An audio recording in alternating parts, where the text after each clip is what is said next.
nga sinda kutuusaako lisiti y'abasajja 30 Yoweri Kaguta Museveni be yasindika mu ggwanga lya Mozambique okwongera okutendekebwa mu bukodyo obw'amagye obw'enjawulo bakomewo bafutize gavumenti y'omusukulu yali amanyikiddwa nga Idi Amin Dada mu mwaka gwa 1973 mpaawo okuwannaanya ne Yoweri Kaguta Museveni tibuhaabulwa yakubira embaga makeke mu nga bwe nakutegeezeza mu butundu bwaffe obwasoose Idi Amin Dada ng'amaze okuwamba obuyinza okuva eri mukamaawe eyali amanyikiddwa nga Dr. Apollo Milton Obote omugenzi kati yasalawo okufuukira akayinja mu ngatto buli omu eyalina akakwate ku muntu ayeekera obukulembeze bwe era mu mwaka gwa 1971 omukulu amanyikiddwa nga Janet Kataha yasalawo okwabulira ensi yannyo mu disitulikiti obudde obwo eyali eyitibwa Mbalala ng'akadde kano ntuŋŋamu n'ayolekera eggwanga lya Tanzania mu buwaŋŋanguse eyo gye baasisinkana era ne baagalana ne mwana munne amanyikiddwa nga Yoweri Kaguta Museveni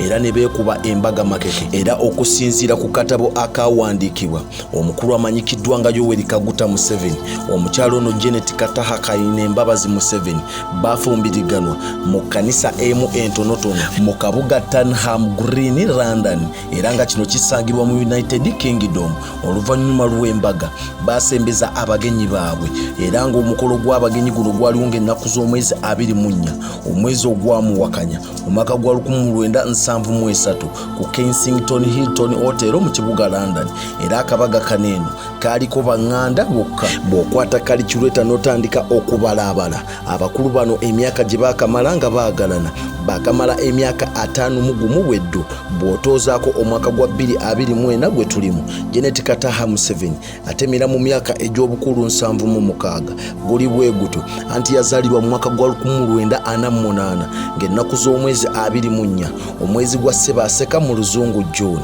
era nga muzaale wa katundu akamanyikiddwa nga Ntuŋŋamu ng'azaalibwa omukulu amanyikiddwa nga Edward Biroli n'omukyala amanyikiddwa nga Mrs. Mutesi. Okusoma kwa mukyala Janet Kataha Kayine Embabazi Museveni nako kuli matanka n'eŋŋampale z'Abaseveni naye gwe ky'oba omanya yasoma obufumbo bwabwe buneeno bulimu abazzukulu n'abaana bana beddu okuli omukulu amanyikiddwa nga Muhoozi Kine Rugaba ng'ono ye first son yazaalibwa mu mwaka gwa 1974 first daughter amanyikiddwa nga Natasha Museveni Kalugire ono yazaalibwa mu mwaka gwa 1976 ne waddawaawo omulala ono nga si mulala ye Musumba Patience Lwabogo ono nga yazaalibwa mu mwaka gwa 1978 asumba ekkanisa emanyikiddwa nga Covenant Nations Church esangibwa Buziga era nga ye mukyala w'omukulu amanyikiddwa nga Odrek Lwabogo omuggalanda ye Diana Kamuntu nerya Museveni oligattako yazaalibwa mu mwaka gwa 1908 era nga mufumbo eri omukulu amanyikiddwa nga Geoffrey Kamuntu. Oluvannyuma lwa Museveni ne banne bwe baali bakoze okukwatagana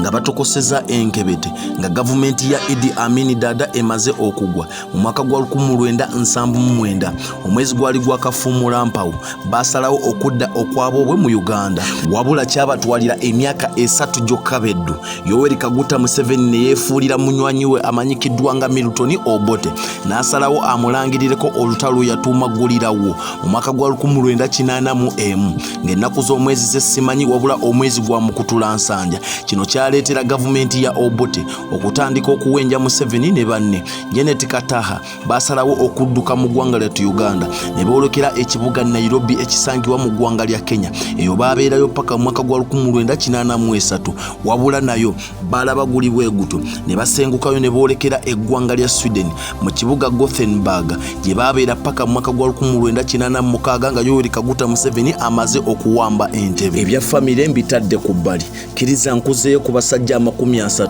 Yoweri Kaguta Museveni be yasindika mu ggwanga lya Mozambique okutendekebwa ne wate we batokosaamu enkebete ne munne Obote okusula gavumenti ya Amin. Tusisinkane mu katundu akalala ak'omunaana nze omwana soda sigalako ng'ogoberera Namugereka Ddunda akunkuumire. Export TV to the world.